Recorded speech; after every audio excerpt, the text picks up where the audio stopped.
जी, कराची लुट रहा है इस साल के शुरू से, और कोई दिन ऐसा नहीं गुजरता कि 5 से 10 ऐसे वाक़यात ना हों जिसमें लोगों को लूटा गया हो, जिन्हें हम अब स्ट्रीट क्राइम्स कहते हैं।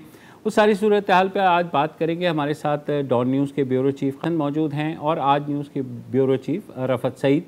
काजी साहब, पहले मैं आपकी तरफ आता हूँ। बहुत ज़्यादा परेशानी है लोगों में, सेंस ऑफ इनसिक्योरिटी है, कोई मदावा नहीं है। पुलिस अपने तय कोशिश कर रही है मगर कोई उसका नतीजा नहीं निकल रहा। तो ये जो नई वेव आई है, सबसे पहले तो ये बताइए कि ये भी कहा जा रहा है कि बाहर से लोग आ जाते हैं, वो आकर के डकैती करके यहाँ से चले जाते हैं। हो क्या रहा है? देखिए, ये बात बिल्कुल सही कह रहे हैं आप कि ये स्ट्रीट क्राइम खास तौर से जो हवाला है, इस हवाले से काफ़ी कराची निशाने पर है। और अपने तौर पे हर हुकूमत की ख्वाहिश होती है कि उसके सूबे में अमन व अमान बरकरार रहे और एक आइडियल सिचुएशन हो, और इस हवाले से कई इक़दाम भी उठाते हैं और किए जाते हैं। लेकिन जहाँ अब ये सूरत हाल हो गई है कि मुजरिम और जो क्राइम करने वाला है उसको लगता है जैसे कि किसी खौफ नहीं है, कोई खौफ नहीं है, वो बिला आसानी कहीं से भी वारदात कर देता है।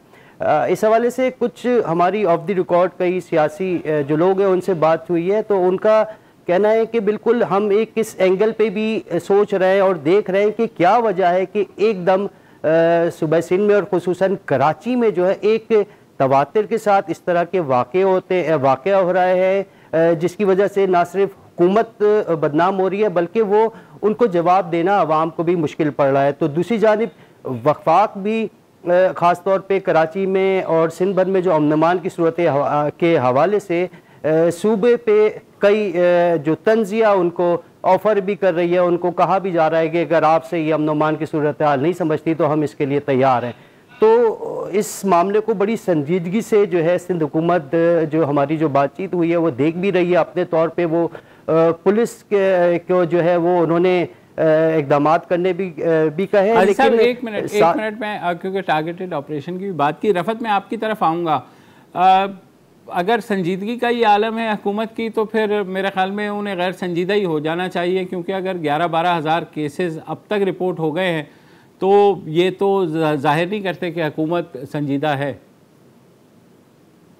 देखिए मुबश्शिर, संजीदगी का तो मैं ज़रा सा देर बाद आऊँगा। आपने एक जिक्र किया लुट रहा है, कराची तो गुज़िश्ता 30 साल से लुट रहा है। कभी सियासी जमातें लूटती हैं, कभी स्ट्रीट क्रिमिनल लूटते हैं, कभी सेक्टरियल वायलेंस की नज़र हो जाता है। तो कराची का तो कोई वाली वारिस ही नहीं है। तो लिहाजा कराची एक ऐसी मुनाफा बख्श जगह है कि हर आदमी आता है, लूटता है और आगे निकल जाता है। इसका सदेबाब होना ज़रूरी है। अब आपने की बात की सिंध हुकूमत की संजीदगी की बात, तो संजीदगी का अंदाज़ा आप इस बात से लगा सकते हैं कि जब कोई बड़ा वाक़या होता है तो मनसूबाबंदी की बात होती है, प्लान बनाने की बात होती है, कानून साजी की बात होती है, आनी हाथ से निमटने की बात होती है। लेकिन जब वो मामला पस मंज़र में चला जाता है, अभी तो प्रेशर है थोड़ा, सहाफ़ी के साथ ये वाक़या पेश आया है जिसकी वजह से सहाफ़ती तंजीमें भी, सब लोग एहतजाज कर रहे हैं, तो लिहाजा थोड़ा सा ज़्यादा इसका आप कह सकते हैं कि तरीक़ाकार जो है वो तब्दील है। मगर मुझे नहीं लगता कि आने वाले दिनों में कोई ऐसी सूरत हाल होगी। पुलिस को ये मालूम है कि कौन लोग हैं, पुलिस को वो एरिया भी आइडेंटिफाई हुए में,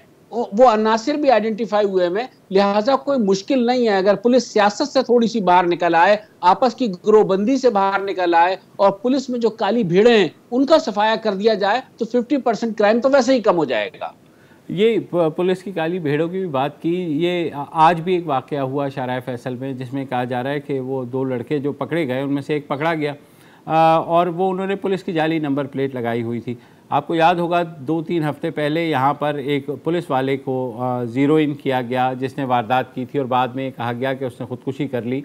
वो बारहा उसके ख़िलाफ़ ऐसी केसेस बने थे, मगर क्योंकि वो ख़ुद उसका ताल्लुक़ पुलिस डिपार्टमेंट से था लिहाजा वो बचता रह गया। तो पुलिस के अपने अंदर इस वक्त कितनी काली भेड़ें होंगी?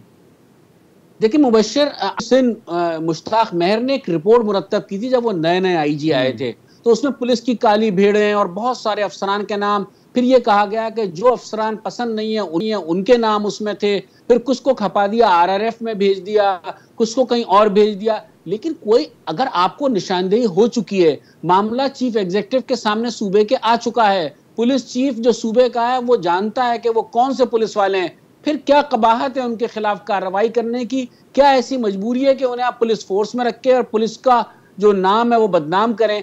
मेरे ख्याल में सफाया उसी वक्त करना चाहिए था, कानून के तहत कार्रवाई करनी चाहिए थी, मसलहत की नजर नहीं करना चाहिए था। इन मसलहतों का शिकार होने की वजह से ये शहर तबाह और बर्बाद हो रहा है। अच्छा काजी साहब, रेंजर्स की बात करते हैं, रेंजर्स शहर में मौजूद हैं, मगर अभी तक उस तरह से डिप्यूट नहीं किया गया है, तो कोई आपको रैशनल नज़र आता है कि क्यों नहीं रेंजर्स को बुलाया जाए और पिकेट्स लगाई जाएं और ऐसी जगहों के ऊपर? कुछ जगहों के ऊपर हैं वो, लेकिन ये तो अब इस वक्त पूरे शहर का मसला है और रेंजर्स ज़ाहिर है हर 3 महीने बाद उनका जो है कॉन्ट्रैक्ट भी रिन्यू होता है, वो मौजूद भी हैं। शेख साहब ने जो वफाकी वज़ीर दाखिला कहा है हम मज़ीद भी भिजवा सकते हैं, तो क्या अमर माने हैं?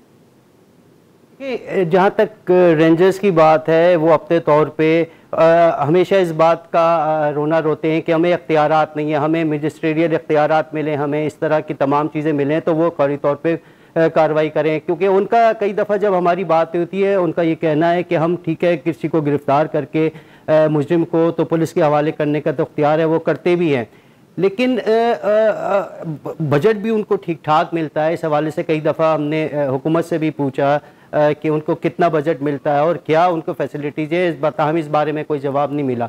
लेकिन जहाँ पुलिस ज़िम्मेदार है सूबे में, शहर में अमन अमान बरकरार रखने के ज़िम्मेदार, वहीं कानून नाफिज करने वाले इदारे भी ज़िम्मेदार है, क्योंकि उनको उनकी मौजूदगी ही कि यही इसके लिए बुलाया गया था, उनको अमन अमान कायम करने के लिए।